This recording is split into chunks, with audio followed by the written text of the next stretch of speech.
This morning, our guest for News Review segment is Dr. Kwame Asante, and he's head for the Center for European Studies at the University of Ghana. Doc, good morning and welcome to the program. Good morning, sweetie, and good to see you. Great. Good morning to our viewers as well. Okay, Doc. Let's get straight into what's on top of your mind this morning. You have about a minute to take us through that. Yes, I listened last week. I was shocked. One of the comments by the National Youth Organizer for the MPP, called Mr. Salam Mustafa, responding to a statement by Mr. Sidun Ketia that the MPP would not sacrifice the election for at the altar of peace in this forthcoming election. I was very much surprised that we seem to have forgotten that when we talk about free and fair elections, we are talking a kind of election which is devoid of irregularities, such as violence, such as rigging, and the rest.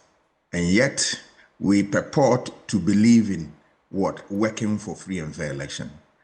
That the two are not the same, because once you believe in free and fair election, you have told yourself, or you have pledged yourself to fighting against irregularity, fighting against violence, fighting against all the negatives that affect election. And at the end of the day, you are prepared to surrender and say that this person has won and I have lost. So violence doesn't come in. Peace is the way to go, that you cannot sacrifice for any other thing.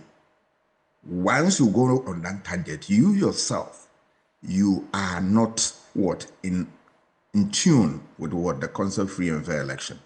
Right. And let us remember that we have struggled, the good people of this country have struggled to build and maintain this current democracy. So any attempt at undermining this enterprise, people should think twice. You cannot threaten anybody when we are building a society, and we cannot work without peace. These things are very, very critical. They are the sine qua non without which no society can be built on. Right. So I will urge Mr. Mustafa and those who think alike that, look, violence is not the way. It's rather peace. And that if we want to really continue to build this society, we must preach and maintain peace at all times. It is incumbent upon all of us. It is not the responsibility of any other human being. All of us.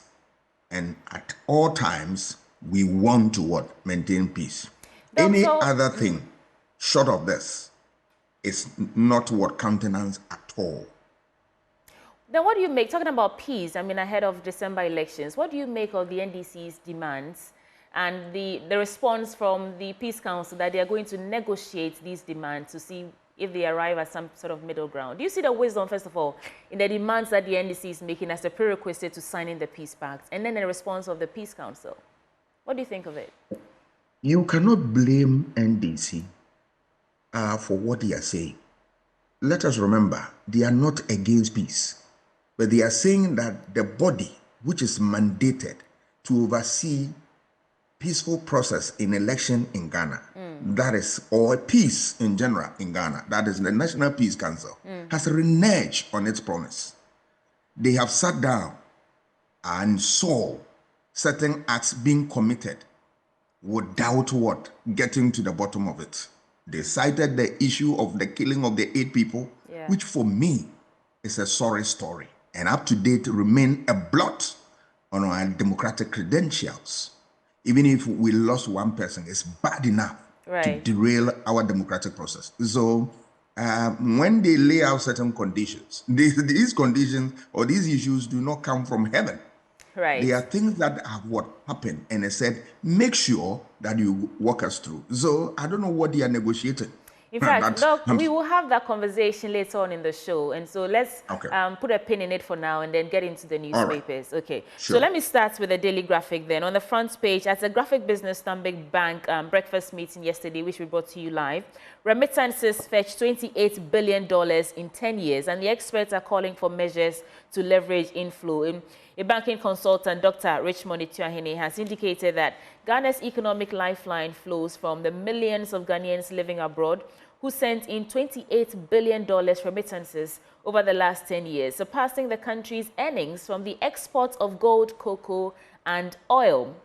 So although gold and oil exports over the last decade have totaled about $55 billion and $34 billion respectively, the surrendered value that comes to the Bank of Ghana for balance of payment support is far less than this amount, with a chunk of this money going directly to the investors who have committed resources into the industries. And I listened to him yesterday, and he was advising that government establish a separate institution or department with people who had the technical capacity to deal with these things, to track and monitor remittance inflows into the country, because it looks like that's a huge revenue avenue for the country.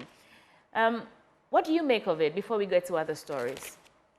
I think this has been a feature of the Ghanaian economy since time immemorial, where people living outside the jurisdiction are sending money every day to support their families, their state, and all that. That's a beautiful one. And that is the more reason why we are saying that they cannot be sending money to this country without also having a hand in voting or deciding on important decisions of this country. So you must not be happy all the time to receiving from them, but you must also give them opportunity to also participate in the affairs of the state. That is why it's critical. It's an important component. All that we need to do, I support Dr. Ituahene in his call, that we get experts to manage these things or handle these things so that we can put them into effective use.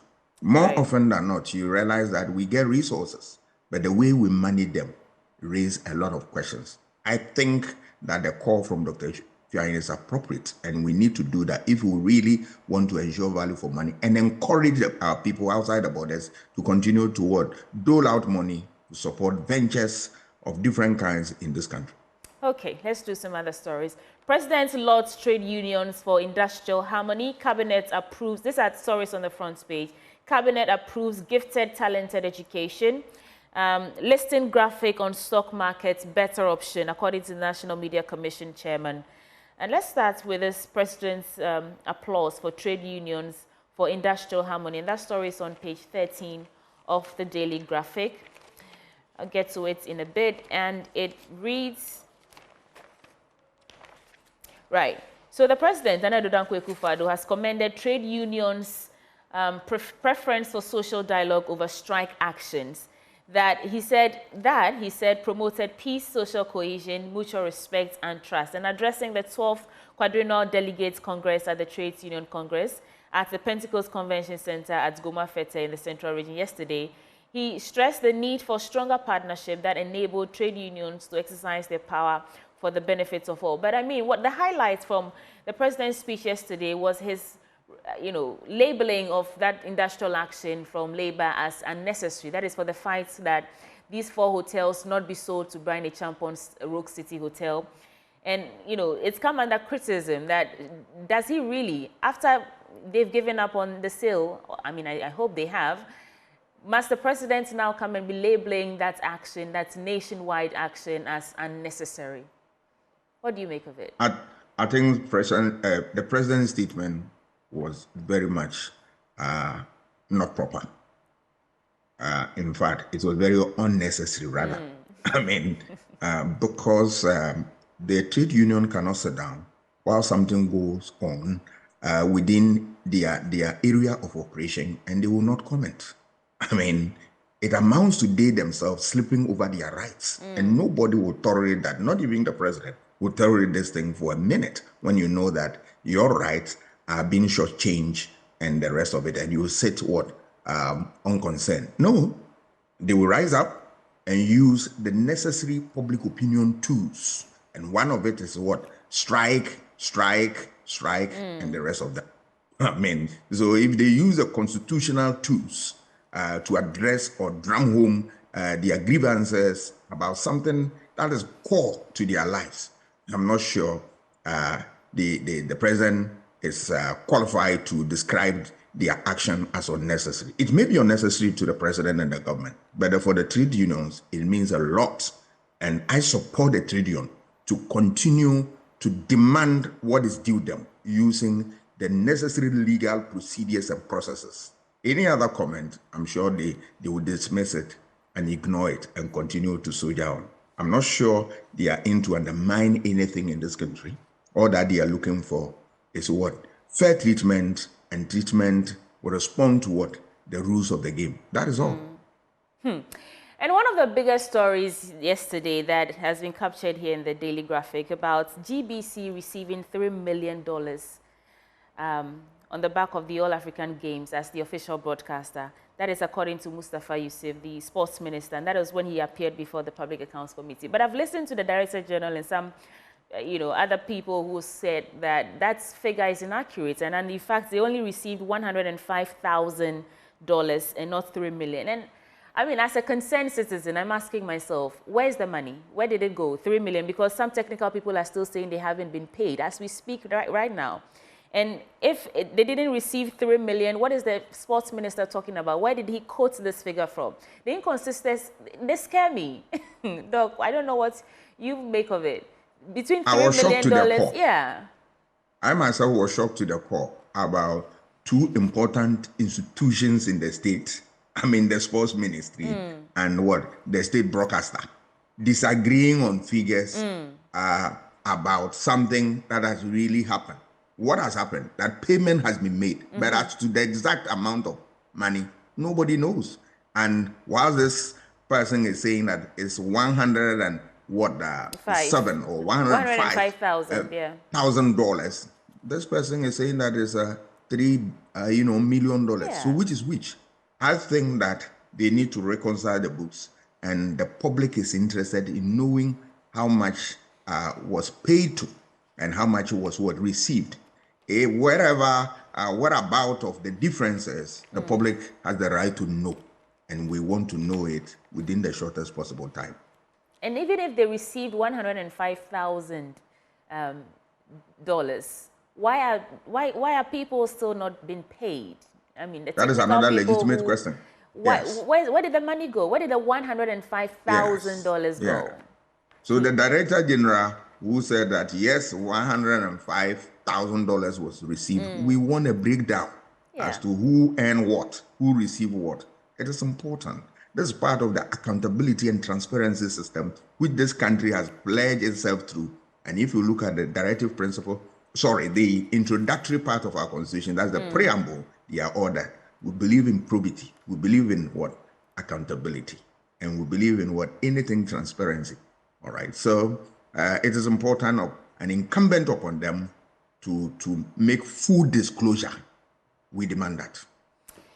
Of course, we demand that. Let's do some other stories. There's a story about CETA calling off the industrial action. And I mean, it's just a couple of weeks to the end of that semester. I don't know how. This is so unfair to students. I mean, the teachers are within their rights to be demanding that, the monies be paid, they be elevated to the level of other traditional teachers of other universities. But now that we have just a couple of weeks for the semester to end, where does that leave the students? Are they going to revise the entire academic calendar? How do they intend to approach that? Let me add a couple of more stories from the Daily Graphic, and then we'll end this, and I'll come to you, Doc.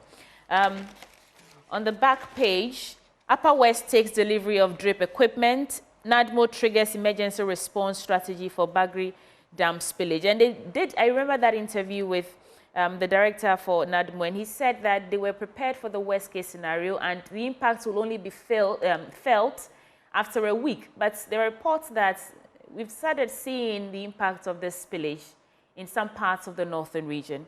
Let me read a bit of the story. The National Disaster Management Organization has put in place an emergency response strategy to mitigate the impact of floods and safeguard affected communities in the wake of the spillage of excess water from the Bagri and Kompianga Dam in Burkina Faso, and includes setting up safe havens across all flood-prone areas to accommodate all displaced individuals. Let me skip that.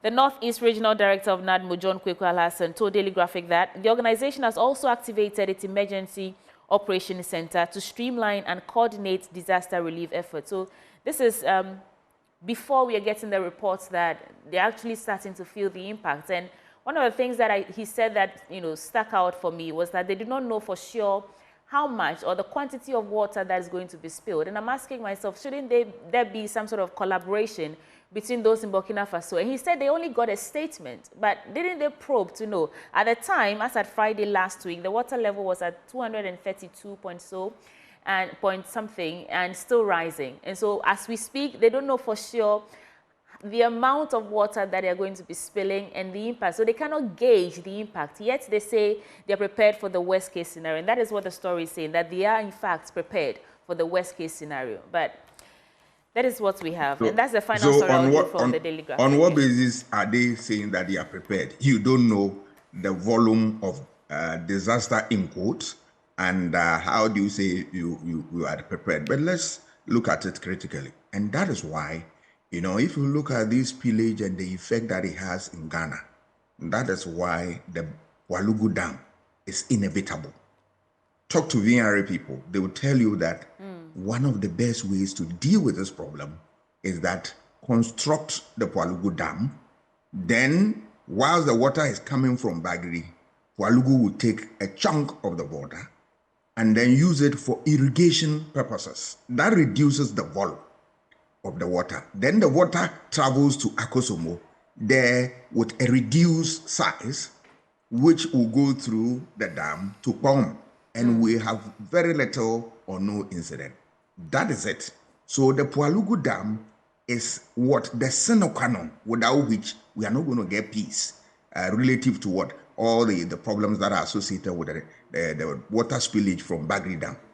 If we want to address this problem head on, the first port of call is to what? Build Walugu and then make sure that that project of what irrigation, you undertake that extensively. That you are killing a bird, two birds with one stone. Two birds with one stone. Yeah. You are going to make use of what? Energy, and then you are going to get irrigation, and it will create what? Employment for people. All right, and you are going to save that expensive project of what? Akosomo Dam and its what? Sister what? Dam Pom. And then the effects.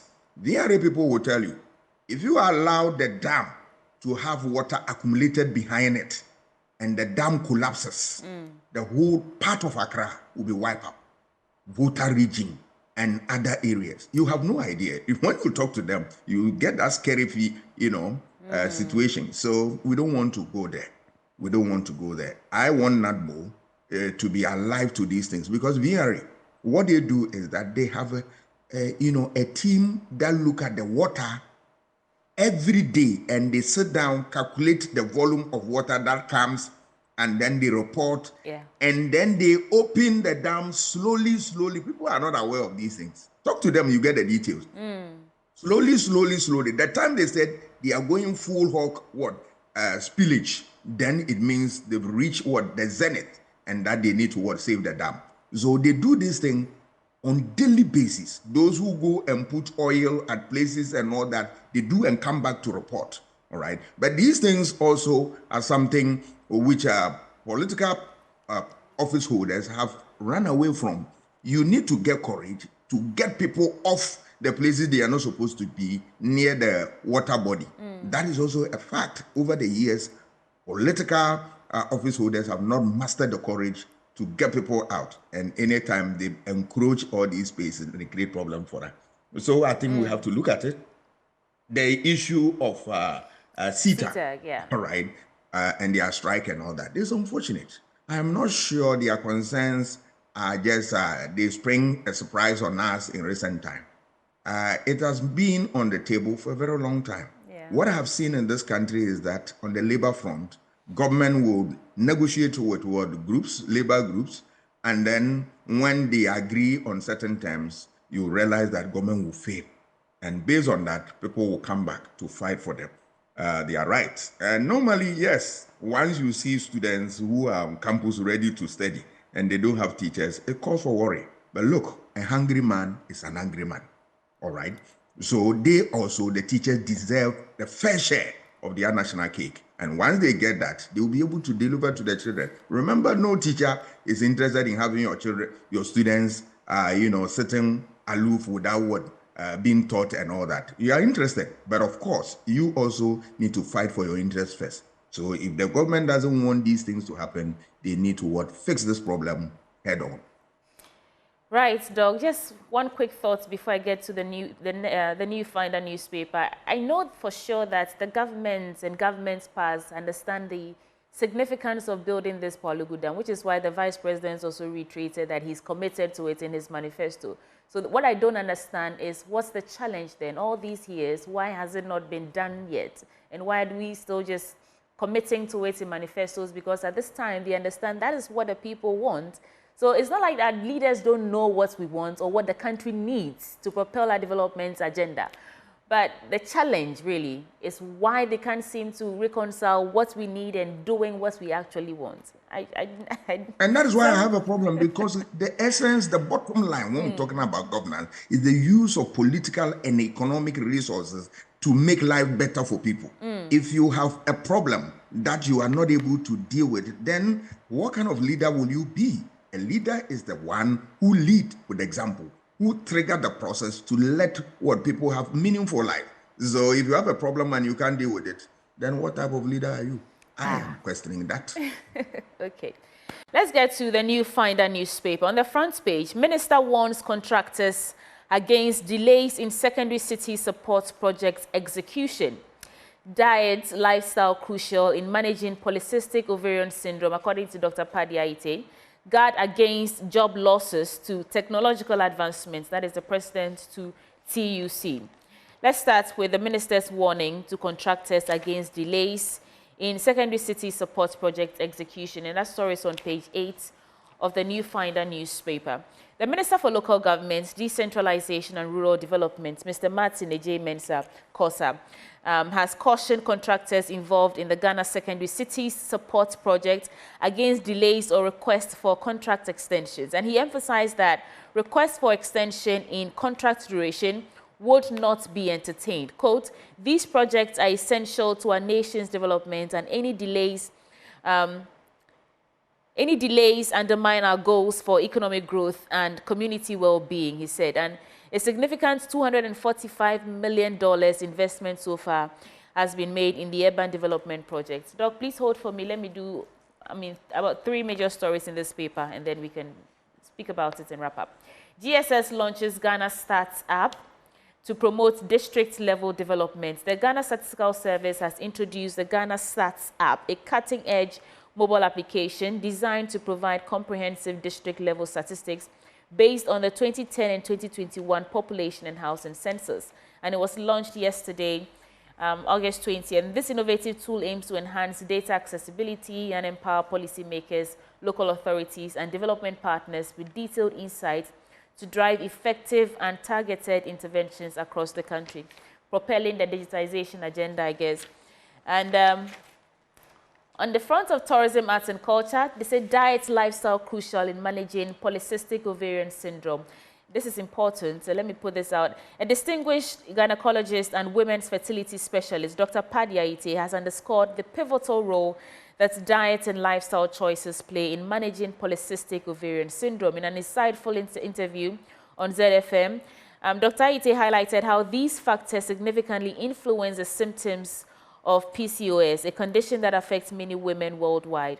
I also wanted to find, so moreover, the emotional and mental health challenges faced by women with PCOS, including mood swings and depression, often linked to hormonal imbalances caused by the condition. So, just advocating or admonishing us to be very careful with our diet and lifestyle habits in managing polycystic ovarian syndrome.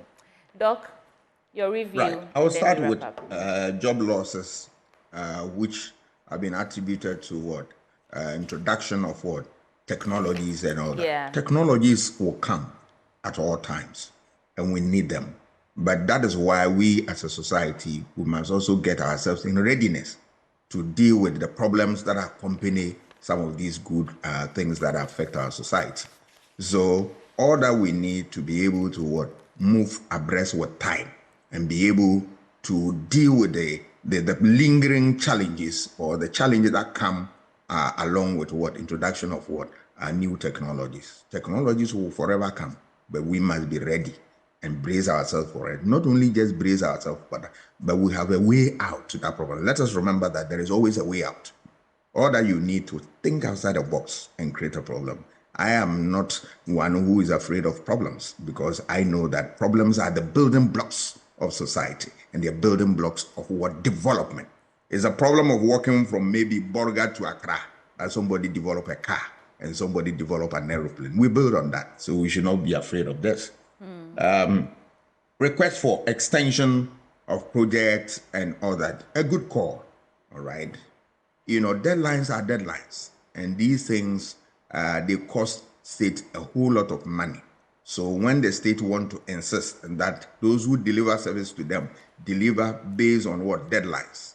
I mean, it's a sound call, and we applaud that. All that we want to make sure that the two parties which are involved in a contract, that the person who you are working for and the person who is rendering the service, we are all at the same page, and that you render based on this time, and when we finish, you get your money. Sometimes you hear they finish projects, they have no money to pay them. That shouldn't happen. And that sometimes too, the money is there, they fail to deliver. So we need to balance this thing if we want to ensure value for money. The Ghana Statistical Service, innovation that they have come out with, great one, is going to provide data at the grassroots, help us to what? Deal with what? Certain challenges we have at our districts and all that. A good call. But I think that we should move beyond this. People should actualize this by putting this thing on the ground and let society have a feel of what is what they've been introduced. More often than not, you see some of these beautiful ideas thrown out, and at the end of the day becomes what? Just a mere document sitting on an old, ugly desk. We don't want that. We want our people to go out there, put it into practice, and then identify the bottlenecks and then build on that. This is how we build what? A society. A society that will stand the test of time. Right. And your submission reminded me of the book, Who Moved My Cheese, about technology replacing people for, in terms of in the job markets. I mean, life is constantly evolving. And if you stay at one place, the cheese will keep moving and you'll be then wondering who moved your cheese. But it's just because you haven't moved along with the times and seasons of the new era that we are in. So I read a book and it's talking about what? Is it development changes, is nothing but what? Imagination. Yeah. People imagine things and bring out what? Things. And at the end of the day, you need to be able to come along abreast with. Once you allow technology to what? Bypass you, you'll be left behind and you won't see development. Anyway, let me do some quick headlines and then we wrap up. On the custodian paper, SNIT making huge gains. Regions hail Akufo-Addo's DRIP initiative. SNIT unveils transformative digital platforms. We seem to be unveiling a lot of digital platforms these days. Fast track GSCSP project, local government minister tells contractors and MMDAs. On the Daily Searchlight, homeless hawkers take over National Theatre. Let me get into this briefly. It sounds interesting. Sometimes I use that stretch, and I can see that indeed there are a lot of people there who seem like that's where they actually sleep. That story, if I can find it in a bit.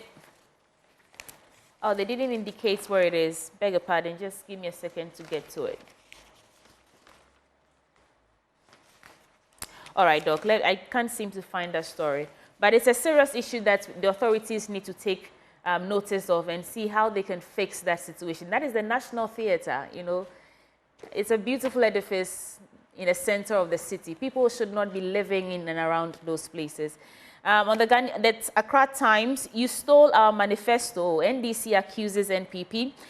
On election 2024, NPP manifesto is an action plan according to Samuel Abujinapo.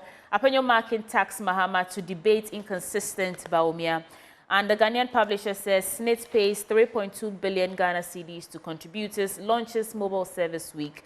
Local government minister demands timely completion of projects. We've gone into that. And regional ministers laud DRIP project. Please give me a comprehensive sense of your thoughts and then wrap up for me, Doc. Right. I will begin by looking at I think the Senates and the huge gains that they've made. It's a good thing. We want that state organization to be making gains at all times. When there are difficulties, they should let us know, and we all find a way of dealing with them. But I'll come to this homeless people taking over national theater, an important edifice of assault. All right. This brings to sharp focus the idea that this country, we don't care a hoot about the needy, the poor, and the vulnerable. All right. When I was a reporter, I took the trouble to go to Cantamanto. I don't know the situation now. Okay. I saw people at night lying on table tops, and with their children by their side and all that, have no roof over their heads, and there is no security. Can you imagine that? Lying down there, anything could happen. And I carried a story about that. So I'm surprised that many years on, we still have this thing showing in certain parts of the country. But to be fair to this government, I have seen very close to the Medina cemetery, where a facility they put out for people like that. All right, that is good, and we want more, and we want beyond this skill training, and to equip these people with skills and certain qualities, so that they can engage in meaningful jobs. All right, okay. We will not all the time have this problem on our hands. We need to, and this country must work towards helping these people out. All right. If they have meaningful jobs, they will not come and race all the way. Most of them, when Accra. You see them, they're selling yam. They've piled, tubers of yam on their arm around that area. It's sad. Yes. I mean, and you see that those who carry luggage and all that, you talk to them. I go to Medina, I want to have first-hand information, and then you talk to them. Right. You have load they want to carry, and you ask them how much you want to take. Say, how much do you want to give? Can you imagine that? How people will abuse them, will pay them less than what is expected and all that. We need to strengthen all these things. Go to other jurisdiction, I tell you, even if when you are begging for arms, it's a crime, right? And they will take you on. So we need to deal with it. I will touch lastly on majority leader. Please make it brief for me because we do have to go. Yeah. Afenyo Markins, and the debate is calling between the Dr. Baumia and then John Mahama and all that. Yes, debates are good. They help electors to understand the issues and make informed decisions. But debate do not win elections. The elections are won based on other factors such as the economy, such as constituency-specific issues, jobs, and all that. But the majority leader said something which I found was very, very uncalled for. Talking about whether NAPO is, disrespectful or whatever. You want somebody like that to deliver, if he can deliver the public good and all that. For me, are you saying that it's an admission of all the things people are saying about NAPO? No, you don't go on that tangent. This is something that is becoming albatross around his neck. Right. So you don't hop on it to draw attention of the public to it. And in this regard, you are saying that you are endorsing that is true. And that even if it's true, let's go with that. No, we need to be alive to political communication, and it will help us. Thank you. Dr. Kwame Asante, thank you so much for joining us to review the newspapers. And he's head for the Center for European Studies at the University of Ghana. Remember that this segment is always brought to you by Endpoints Homeopathic Clinic. Sports is coming up next. Do stay.